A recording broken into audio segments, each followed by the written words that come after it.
Hi, everyone, and welcome to the Game 17 Sports Desk. I'm Paul Casella. And this is Tom Heinlein, a.k.a. Kid Speed. Don't throw that baseball at me, okay? Hey, well, this baseball here, it represents the dead ball era, and we're talking about the '06 Cubs against the... 1954 Indians I had. You had the Cubs, I had the Indians. Yes. Tom was away, I was home. Yes, take a look at this ball. Now, this is not from the 1906. This is actually from the 1860s, if you can look at the cross-stitching. But we thought we'd present it because it's kind of cool.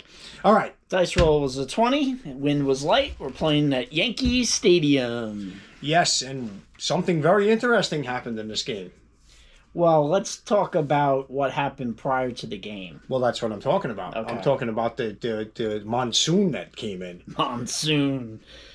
It is Florida. The weather is very unpredictable down there, and this is something that we have to deal with. Now, the rains don't usually last this long, but in this particular case, this monsoon came, and it rained, and it rained, and it rained.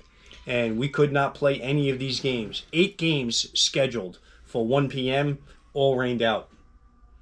So, what choice did we have?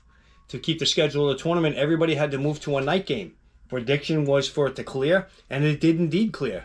We did have access to NASCAR's field drying system, so we were able to get all the fields dry. Well, dry enough. The infields were good. The outfields were slick. But we had a nice 78-degree clear evening for the evening games. Now, this is going to be very interesting because a night game is going to be followed by a day game, and everybody's going to have to not only watch their pitching, they're going to have to watch their catching, and that makes a big difference. Correct. Catcher's going to get tired if they play too much. So that was a concern in this game, especially for the '06 Cubs, who do not have a deep bench. But anyway... So we played our first night game here via the rain, and we had the '06 Cubs against the '54 Indians, and we played where?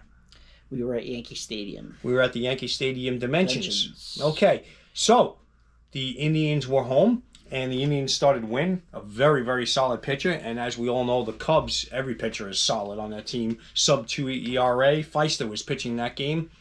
Cubs were 2-0. Indians were 2-0, if I'm not mistaken, in that particular game. Yes, undefeated, both teams. Both two undefeated teams going against each other. So, here's what happened.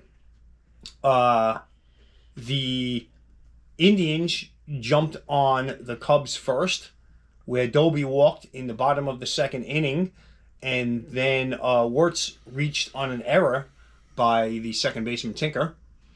Johnny Evers. And eventually, Hegan hit a ground out to short where Tinker made a beautiful play to save a base hit, but the run was able to score on that play, and so the Indians jumped on a 1-0 lead. All right, but pitching was stellar. The Cubs did, in the top of the fourth, manage to score, though, where Shuttle hit a one-out single to right, and then after Sheckard popped out to the catcher, Evers hit a base hit to score Shuttle, and then Slagle hit a double, a 2-out double, and all was said and done, the Cubs now had a 2-1 lead. And we know the Cubs pitching is tough, so even a 2-1 lead is going to be tough for the Indians. But we had two great pitching teams going against each other. Yes. And so the fifth was clean. And we entered the sixth, and the Cubs continued to score. The Cubs' king walked, and then Shuttle reached on an error by the first baseman. Who is the Indians' first baseman? I don't even remember who he is. Dick Wirtz was playing first base. And he made the critical error, and then Sheckard got a base hit to right field to drive the run in, okay, and if not for a great play, when Slagle got up on a fielder's choice by the second baseman, who was Avila playing second for the Indians, the Cubs would have really tacked on a lot of runs, but he made a diving catch and flipped to second to get a force out. But the the Cubs were able to score 2 in that inning after another walk and a base hit by the pitcher, believe it or not. So Feister got a hit to help himself. So the Cubs now entered the bottom of the sixth with a 4-1 lead. With Feister on the mound, that was going to be tough for the Indians to score. and the Indians just struggled. Feister was brilliant. The Indians threatened a bunch of times in the 7th and 8th, getting some base runners, but after the Cubs tacked on another run in the 8th to keep a 5-1 lead here. As a matter of fact, the Cubs even pulled off a suicide squeeze in the 8th inning. In the 8th inning, they pulled off a suicide squeeze after Evers got on by a base hit. We had 1st and 3rd, he stole, and we had 2nd and 3rd, and they pulled off a suicide squeeze. Okay, by Schlegel, which was a good thing they did because the next 2 batters struck out. But so they squeezed another run in and got a 5-1 lead. Feister finished the game with a complete game, and the Indians went down 5-1. And the Cubs have been showing their dominance, and once again they show their dominance. Not quite the run scoring prowess they did in previous games, but 5 runs for them with pitchers at a sub-2 ERA is going to be tough to beat. And this was no exception. So the Cubs are going to move up, and the Cubs go to the winners bracket semifinal. This was a semifinal game, but we have a secondary semifinal game. And the Indians will stay in the winners bracket and go to the other sub-semifinal game.